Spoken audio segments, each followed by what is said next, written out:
Actually, you can see your face. I don't know, can you see your face here? Yeah. That's okay, you can do as many times as you want. We might do it again inside. All right, okay, so tell me about yourself. My name is Polina Bolshakova, and I am an Orton Gillingham language therapist or a literacy specialist.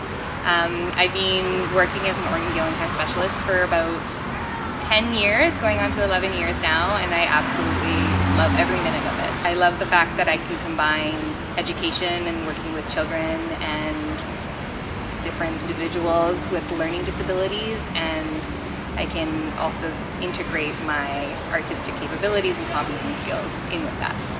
I've had the opportunity to work with children and adults in past years as, you know, in camps and different various scenarios, whether it be in teaching them dance or in theater productions, and I've always enjoyed the melting pot of it all. It wasn't necessarily specifically for young children, however, they're always amazing as well, and definitely bring out that like fun, intuitive, and creative spark. I come from a very artistic background. My entire family is really into the fine arts, and I was singing and dancing and in theater productions and singing operas from a very young age, and I think that sparked the passion of drawing and illustrating and doing any digital designs. And then the working with the children and integrating that part of it kind of stemmed from working with the camps and working in small groups and being exposed to that. And then I had the opportunity to do professional development, where I fell in love with Orton Gillingham and the approach of working with individuals with learning disabilities. It is structured, and however it has the flexibility to cater to the child's or the individual's specific learning needs. So everything is taught in a visual, auditory, kinesthetic, or tactile manner. And part of the literacy specialist's job is to figure out the best way and the quick way of cluing into those practices and into those things, that the way the child or the individual learns. So it might be, you know, visual and kinesthetic, so you're making or creating lessons or lesson plans or materials based on how they're going to learn the best way. I've taken a lot of coursing in my earlier years and have had a lot of exposure to that, both in Canada and in Europe. Growing up as a child and being in an artistic background in my family, I've had that as well. So a lot of it comes just naturally, but then also from some schooling as well in the past. So being able to combine that was really great. I would definitely look into Orton Gillingham multi-sensory approach. It is very specific, but it is wonderful. I highly recommend it to anybody who's looking into an educational or teaching position and or love small or one-to-one sessions, because it gives you the opportunity to basically explore different ways of teaching a young mind or a developing mind, and getting really to their level.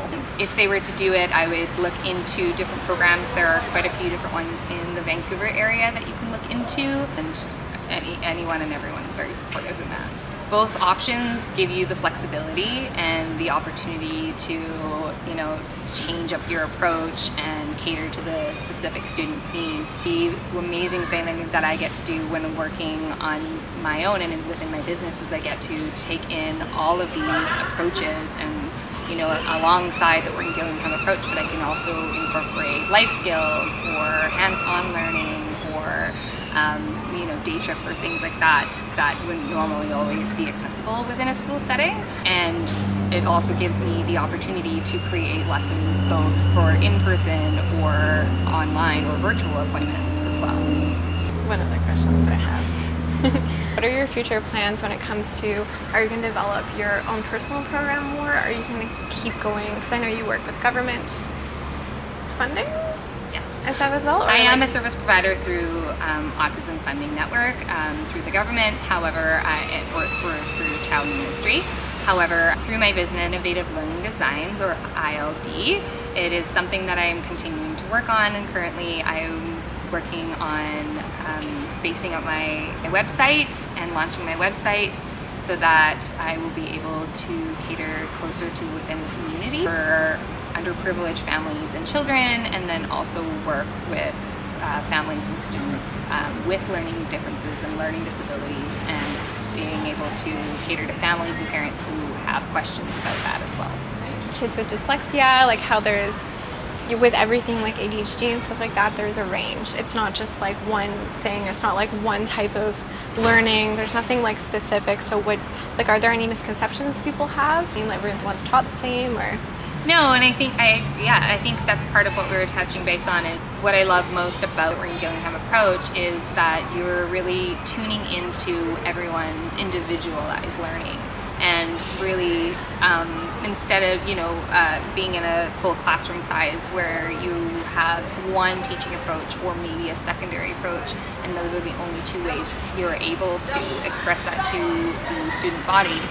You are working on a one-on-one scenario, and you're basically, it's almost like you're putting a jigsaw puzzle together with the student or with the individual and trying to figure out what is the best way, and eventually those jigsaw pieces like click, and it's just these aha moments, and everything just falls into place from that moment. And just having the opportunity to work with the students and unlocking their potential each and every time is part of the magic of doing this. So I have an email, creativeld.og@gmail.com, where you can email me directly. We'll be launching a website in the upcoming months where I will be able to show you more of the things that I'm doing within my company. And at this time, that's what we've got.